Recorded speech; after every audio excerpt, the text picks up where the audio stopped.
Face authentication के तहत AEPS transaction करते समय हमारे सीएसपी संचालकों को अब नया प्रॉब्लम आने लगा है। और बेसिकली ये प्रॉब्लम उन लोगों को आ रहा है जो लोग जो है कि फेस ऑथेंटिकेशन का प्रयोग ही नहीं कर पा रहे हैं, और जैसे ही वो लोग अपना फेस ऑथेंटिकेशन करने के लिए क्लिक करते हैं तो उनके सामने ये प्रॉब्लम लिख करके चला आता है। बेसिकली बता दें कि अभी हाल ही में जो है कि स्पाइस मनी, पेनियरबाई, अन्य कुछ कंपनियों के द्वारा फेस ऑथेंटिकेशन के तहत नया अपडेट लाया गया है, नया फीचर लाया गया है। और इस फीचर के तहत जो है कि हमारे सीएसपी संचालक कुछ सिलेक्टेड बैंकों का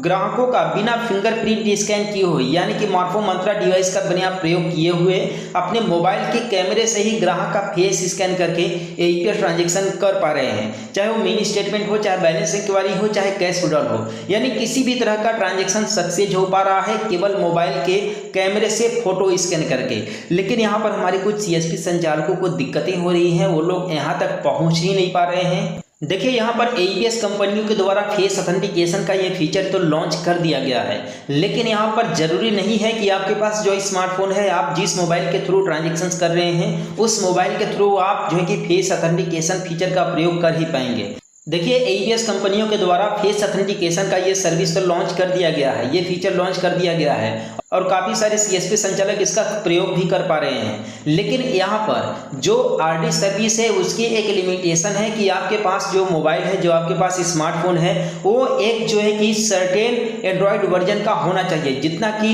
इस आरडी सर्विस में आप लोग को बताया गया है। तो बेसिकली जैसे ही आप लोग आधार फेस आरडी सर्विस आप लोग इंस्टॉल करते होंगे, तो इंस्टॉल करने के साथ ही आप लोग वहाँ पर जो लिखा हुआ है व्हाट्स न्यू, तो व्हाट्स न्यू पर यहाँ पर एरो पर क्लिक करेंगे तो आप यहाँ पर देख सकते हैं नीचे यहाँ पर लिखा हुआ है साफ कि फेस आरडी सर्विस यूज करने के लिए, आधार कार्ड का फेस आरडी सर्विस यूज करने के लिए आपके फोन का जो वर्जन होना चाहिए, रिक्वायर्ड ऑपरेटिंग सिस्टम एंड्रॉयड 9 से एबव ही होना चाहिए, यानी कि एंड्रॉयड 8 है, एंड्रॉयड 7 है, ठीक है। तो आप लोग इस फीचर का प्रयोग नहीं कर पाएंगे, इसके लिए आप लोगों को नया फोन ही परचेस करना पड़ेगा,